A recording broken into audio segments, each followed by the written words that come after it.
Welcome to ABNERDITY, your monthly show on Very Tasty Productions, where we talk on an absurd level about the things we like to nerd out about. I'm Matt Tasty Saporito, and this is my co-host, D. Elliott.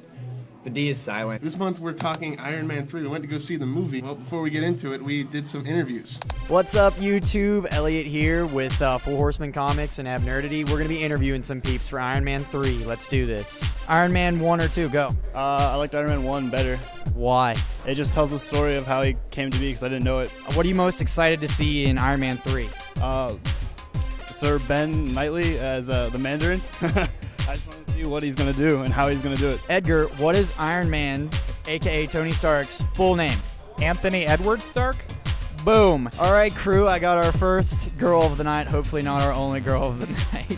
So because we have a girl, we need a lady's opinion. Tony Stark or Clark Kent? Tony Stark. Why? Because he uses his brains and intellect as a part of his superhero alter ego, and Clark Kent does not. Wow. Surprisingly good answer. So for that, how about some Iron Man 3 Legos? Sweet. You're welcome. What's up, everybody? I'm here with Lucas. He's going to play a little more Iron Man 3 trivia with us. Lucas, for all the points, when did Iron Man make his debut? What comic? Tales of Suspense. And I don't know the number. The year was the year after my mother was born, so 63. Ladies and gentlemen, he got it. What did he win? It's a premiere ticket to Star Trek and a badge. There you go, Lucas. Thanks for participating. I got one more question for you. What are you most looking forward to about Iron Man 3? The Mark 42 Iron Man suit, the one that magnetically charged. It's really cool. Hopefully, in the Avengers 2, we'll see the Mark 46, the nano suit. Oh yeah. Awesome. You guys heard it here. All right, guys. We just saw Iron Man 3. Not technically the midnight premiere. It was at 9 o'clock premiere. And we're doing things a little differently this month. We are going to have a live, semi-live, because you're not going to see it live, but a panel discussion about what we thought about the movie. We're going to talk about some pretty key plot points. So fair warning, spoilers ahead. Joining us, I have to my left, Robert, and to my right, Ron Davis, the savior of humanity, owner of Four Horsemen Comics. Glad to finally get him on a video with us. So, the question, Robert, kind of broad, but real quick, what'd you think of the movie? You know, I never thought I'd come out of a Marvel movie or even an Iron Man movie and not know what to think. By the end of that movie, I didn't know what to think. I saw two different movies come together there.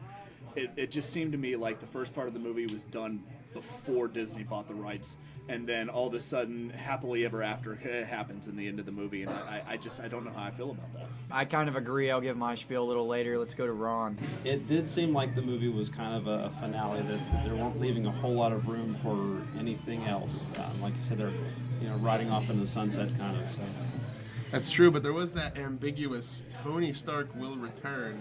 That it seems like we ended it, but really, we're gonna make money off of this. Tony Stark will return. He's not gonna give us his toys. I mean, I don't know if it's necessarily the best place to start. Like literally at the end of things. Like I'm talking after the credit. He's talking to Bruce Banner. He totally has to come back, right? He's talking to Bruce Banner. I mean, there's an Avengers 2 movie, but I mean, Robert Downey Jr.'s contract is up, and he hasn't renewed. He wanted more money and they were going to give it to him. So could we see a War Machine in Avengers 2 filling the role of the ironclad man? Let's face it, we fell in love with the Iron Man movies because Robert Downey Jr.'s robot suits, explosions.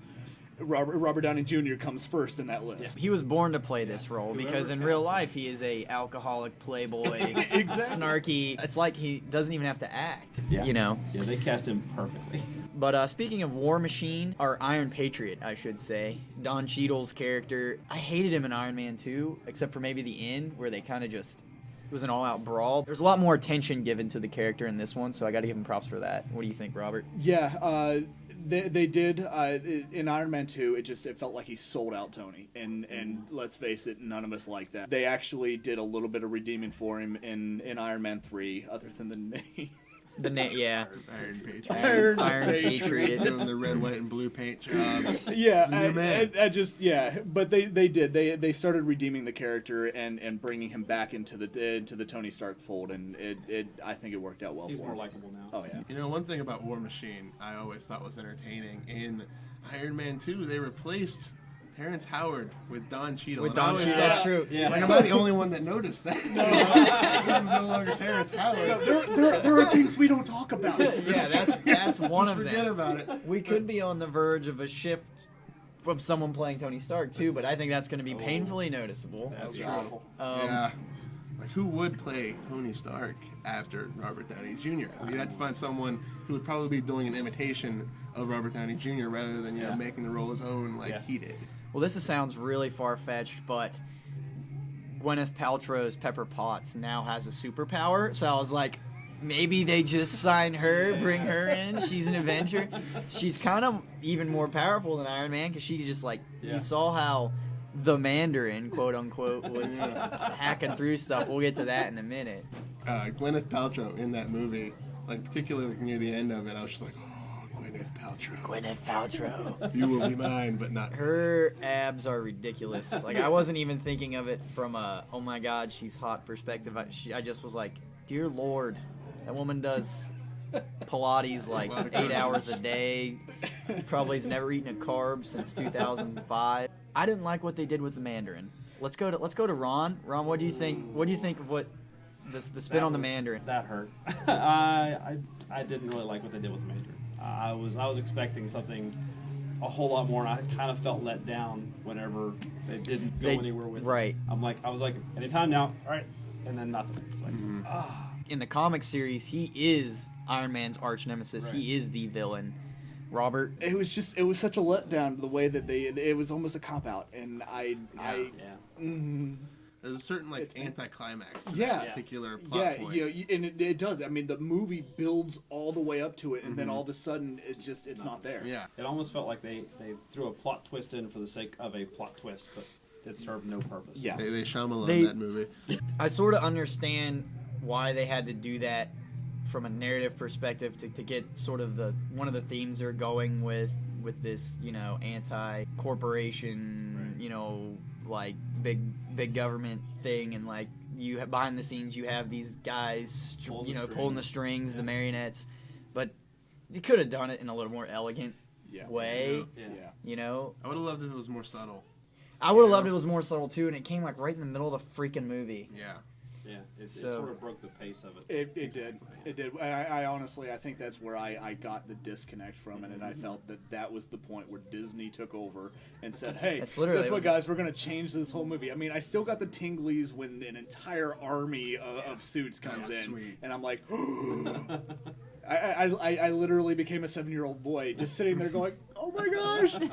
You have all these cool moments, but they're juxtaposed with some really not necessarily awful, but just jarring and weird narrative decisions. Right. Giving Pepper Potts superpowers, giving, the Mandarin complete impunity. Where do you rank this within the Iron Man series? Like, is it better than 1? Is it better than 2? Is it the worst? Like, where are your thoughts there? For me, it goes 1, 3, 2. I think it was better than 2.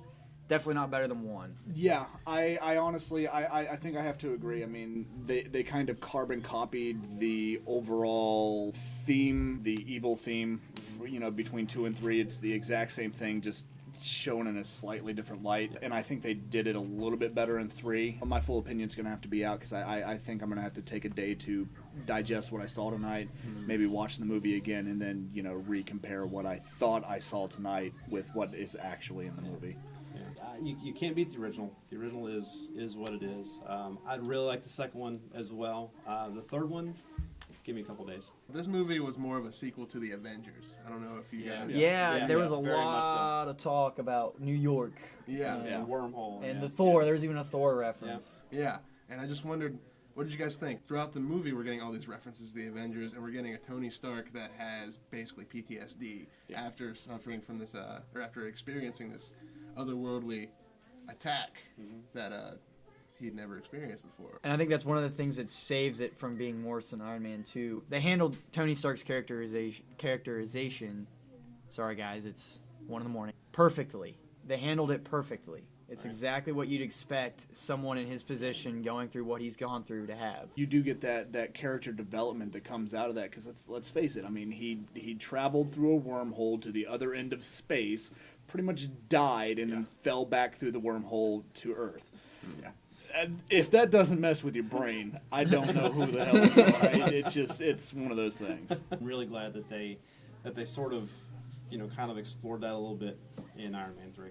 If you are a fan of Marvel, if you're a fan of Iron Man, I think it's a go see for me. Definitely Yes. I would agree. Go see it. Go see it. It's a good way to kick off the summer movie season. Any final thoughts, boys? No, not really. I mean, I'm looking forward to further continuations in the Marvel universe. We've got the new Thor that'll be coming out, which I'm actually really excited about. I was one of my only friends that actually really liked the original Thor. Everybody else thought it was a little bit weird, and I'm willing to give it a little bit weird. But I was expecting an Asgardian with a huge hammer to go around hitting stuff, and it didn't disappoint. That's true. That's true.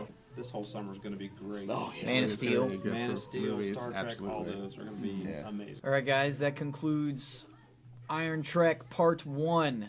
Join us in a few weeks for Iron Trek Part 2, where we will be talking about the second half of that title, Star Trek Into Darkness. Basically going to be the same setup. We're going to do this review discussion of Star Trek Into Darkness. You can follow us on Twitter. I'm at Matt Tasty. At EVI Spinnerd. Check out our videos at Very Tasty Films. That's the YouTube channel. Follow VTP on Facebook. You can also follow Four Horsemen on Facebook, and they have a website. All links in the description. That's it, folks. Thanks for again watching. for watching.